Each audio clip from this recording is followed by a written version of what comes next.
Hey, this is Jim Smuts, President and CEO for Special Olympics Maryland. I'm here with Michael Heup, Special Olympics Maryland athlete from Anne Arundel County, and Super Plunge captain, volunteer extraordinaire, Mr. Donnie Boyd. Thank you guys for being with me today. Look forward to this nice conversation about Special Olympics and the Super Plunge. Michael, I'm going to start with you. How old are you, Michael? I am 41 years old. 41 years young, man. You're looking good now. So how many years have you been in Special Olympics? 20 years.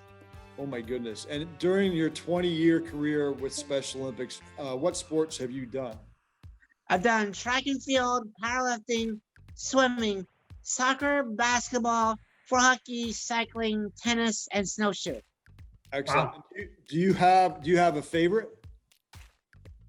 I would say I like all of them. That's a good answer. And I know tennis was a new sport to you several years ago, and you were lucky enough to make it on Team Maryland and go to Seattle and compete in the USA Games in tennis in 2018. What was that experience like for you? I think that experience was just, I would say, amazing. I mean, having a chance to meet other tennis players from other teams and from other states, and getting to have fun with all of them and just enjoying ourselves. What is the best part of Special Olympics for you? Making more friends I could ever imagine, and being surrounded by a lot of people that love me and care about me and respect me for who I am, and not judge me or criticize me for my disability. And would you say Donnie Boyd is one of those friends? Yes. He's a good man, isn't he? He's a good captain, though. I've had the opportunity to meet so many athletes and so many athletic events, and I've met parents and the family. And I have 3 teenage daughters, so they've been raised to be involved in all the fundraising, and it's just been fantastic. All my girls consider most of the athletes their brothers and sisters, and they love and hug each other. And it's empowering. It's amazing. We know that we're working a little hard to make things fantastic for the athletes. Without the funds being raised, without the awareness, there simply is no Special Olympics, and there are no games, and the athletes don't get to interact with their friends, meet new friends. So it's empowering. It's amazing, and I'll probably never stop doing it. And Michael, what does the Super Plunge mean to you? I would say it means being part of the crazy group of crazy people who plunge once an hour for 24 hours and help in any way that they can to support us and to raise money for Special Olympics. And so, Donnie, I'm curious, are there any Super Plunge stories over the years that stand out for you? Every Super Plunge is fantastic. Every Super Plunge is different. And there's just amazing stories. Michael makes me laugh nonstop. And so many of the other athletes just bring so much love and charm and warmth into the tent. It's the most important part to me is jumping in the water. That's really cool. It's not easy, especially after midnight, 3 o'clock in the morning, when you jump in the water and nobody cares. Oh my gosh. It does get painful. We've been out there. We've had 1-2 foot seas. We've had solid ice. We've had to break up. We've had slush.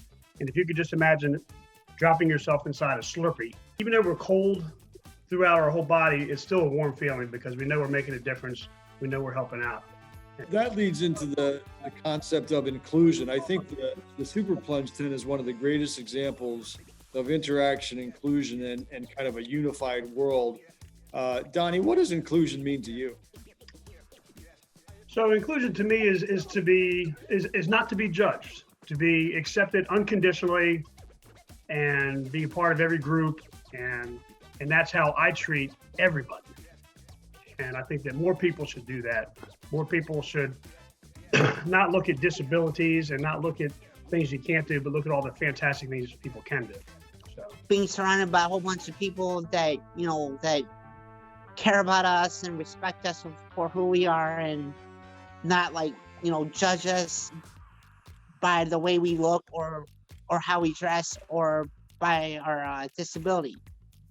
We're celebrating our 50th anniversary. So we started Special Olympics here in Maryland 50 years ago, back in 1970. And, at that time, nobody really would have predicted things that we're experiencing today, particularly the unified sports. The plunge was not even a concept at that time. And so we continue to evolve. And I'm just curious, Donnie, as you look at the next 50 years, is there anything that stands out for you that you'd like to see us, as we continue to grow, achieve in Special Olympics Maryland?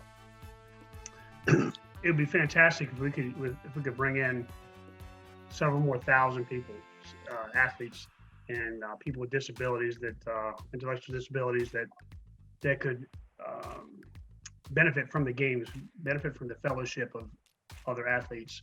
And there's so many people out there that unfortunately we haven't been able to touch yet and bring in and be part of this amazing organization.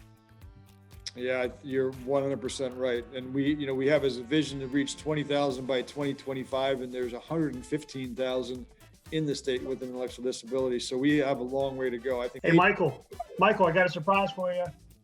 What's up? Hey, your little sister. Hey, sis, how you holding up, huh? Good. I have to go take a test. Oh, are you fully recovered from shaking and shivering in that cold water yesterday? Yes, thankfully. It took a while. Oh my gosh. It was pretty cool, but it was fun, wasn't it, Michael? It sure was.